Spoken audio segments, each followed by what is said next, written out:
ልክ የዛሬ 3 ወር አካባቢ ጓደኛዬ አብርሽ ከሮዚ ጋር ለመለየት አስቤያለሁ በቃኝ አለኝ። ደነገጥኩ። በጣም ነበረ የደነገጥኩት።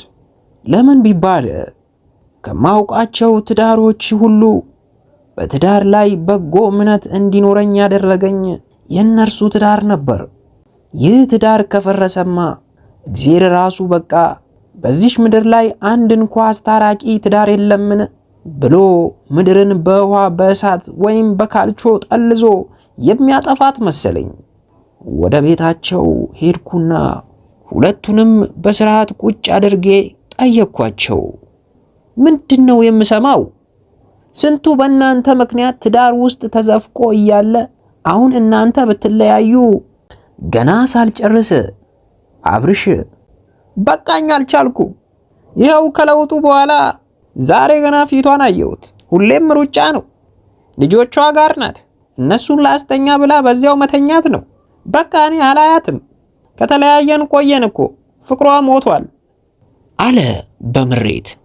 ትልቁ ልጃቸው የወረወረውን ኳስ ጎንበስ ብዬ አሳለፍኩና ልናገር ስል ትንሿ ልጅ ከኋላዬ በጭልፋ አናቴን ደወለችው። ጭልፋው በከፊል አልጫ ወጥ ስለነበረው ሲረጭብኝ አንጎሌን የበተነችኝ መስሎኝ ነበር። እናቷ ሮዚ ጭልፋውን ልትቀማት ተነስታ ማሯራት ስትጀምር አባትየው ደግሞ ወንዱ ልጅ ሊሰካ የሚታገለውን ሶኬት ለማስቆም ሮጠ። እኔም የመጨረሻ ልጃቸው ወደ አፏ ያስጠጋችውን መጫወቻ ጠጠር እንዳትውጠው ለመከላከል ወደ እሷ ስነሳ አሻንጉሊት መኪና ረግጬ ኮርኒሱ ላይ ደርሼ ፈረጥኩ። ከደቂቃዎች በኋላ እያለከለክን ስንሰበሰብ ወገቤን ይዤ በማቃሰት እንዲህ አልኩ። እንዳየሁት ከሆነ ችግሩ የተፈጠረው እርስ በርስ ፍቅራችሁ በመቀነሱ አይመስለኝም። 3 ልጅ ማሳደግ ቀላል አይደለም። እንኳን አንሶላ ለመጋፈፍ አንሶላ ለማንጠፍ እንኳን ጊዜ አታገኙ። መፍትሄው ቀላል ነው። በሚቀጥለው ሳምንት እረፍት ነኝ። ልጆቹን እኔ ጠብቃችኋለሁ። ካስፈለገም ቀን ላይ የምታግዘኝ ሞግዚት እጠራለሁ። ሂዱ ወገኖቼ፣ ለ3 ቀን እንደፈለጋችሁ ተዝናኑ። እንደ ወፍ በነፃነት ብረሩ። ቆንጆ ጊዜም አሳልፉ። ማሳጅ ብትፈልጉ በረዶ ላይ ተንሸራተቱ። በቃ ለ3 ቀን እንደ ፍቅረኛ ሁኑ ብዬ በብዙ ልመና ሳመንኳቸው።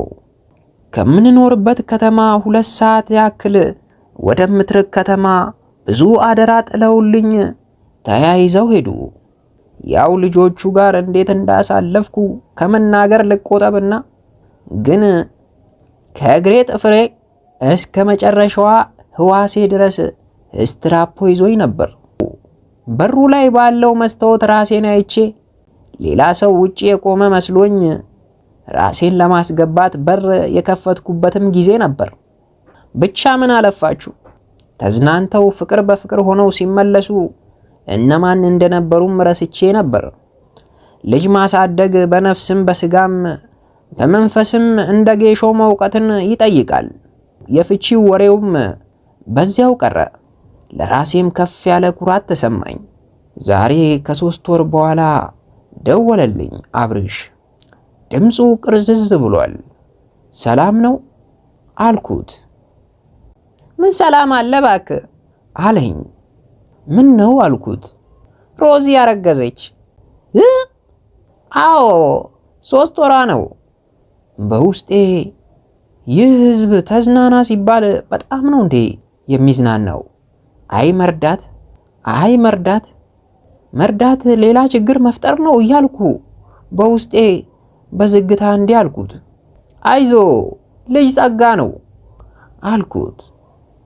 ከተመቻችሁ ላይክ፣ ካልተመቻችሁም ደግሞ ያልተመቻችሁን ምክንያት በኮመንት ያሳውቁን። ስላዳመጣችሁን እናመሰግናለን። ላይክ፣ ሰብስክራይብ እንዳይረሳ። ይመቻችሁ።